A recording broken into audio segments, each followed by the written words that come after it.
Na-pressure lang pala si Luka mula sa isa, dalawa, tatlong game niya na nangyari sa Lakers dahil sa taas nga ng expectation ng mga Lakers crowd. Sa tatlong unang game niya sobrang bumagsak yung average points niya mula sa field goal na yan. Kaya naman sobrang daming lumabas na mga espekulasyon na hindi fit yung versatile nitong si Luka para sa Lakers, lalo na yung kombinasyon niya kay LBJ. Ayon mismo yan sa mga NBA insider.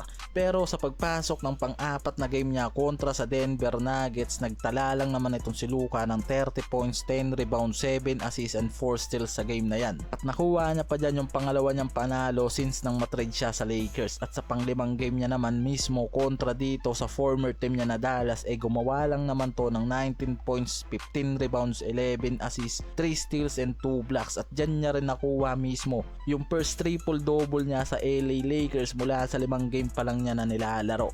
Nakuha agad nito yung magandang rhythm niya sa Lakers at masyadong napaaga nga raw yung mga NBA analyst sa pag-report na matatagalan nga daw itong si Luka makakuha ng magandang rhythm sa Lakers, na masasabi nating nagkamali yung mga NBA analyst sa bagay na yan.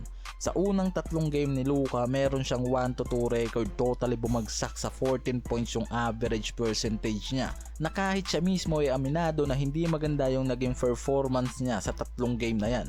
Pero sobrang dami namang nagulat na sa dalawang magkasunod na game niya mula dito sa Denver Nuggets at Dallas, sobrang taas ng naging average at numbers niya mula sa 3-point percentage at field goal percentage, na mula sa 14 points average niya sa first 3 games niya umangat ngayon yan sa 26.4 points per game, at meron siyang 3-2 win-loss record in 5 games sa Lakers since nang matrade siya. Sobrang bilis nga raw talaga ng naging adjustment nitong si Luka mula sa chemistry sa team at teammates, lalo na pagdating sa environment ng Lakers. Mga pare ko, nakitang kita nga ngayon kung paano nag-workout yung pagiging team leader nila pareho ni LBJ sa iisang team. Sa 5 games pa lang nito mga pare ko, isa ngayon sa Lakers gumawa agad ng triple-double itong si Luka, at yan din mismo yung numbers na nagbigay sa kanya ng history to join exclusive triple-double club ni LeBron James at Russell Westbrook. Sa unang laban niya mismo dito sa former team niya na Dallas, ginawa niya yung history niya na yan sa Lakers, kung saan kumuha siya ng triple-double sa game with 19 points, 15 rebounds and 12 assists.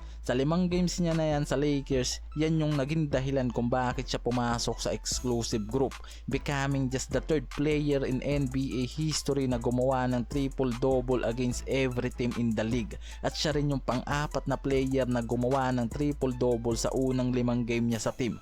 Kasama niya nga dyan itong si LBJ, Russell Westbrook at Magic Johnson. Kaya itong si Luka ngayon kasama na sa exclusive group at elite member ng triple-double players. Masyadong ang napaaga yung pagpapasiklab nga nitong si Luka sa Lakers, na malayo sa inaasahan ng mga NBA insider at analyst kung paano nila sinabi na matatagalan nga raw itong si Luka na makapag-adjust dito sa Lakers.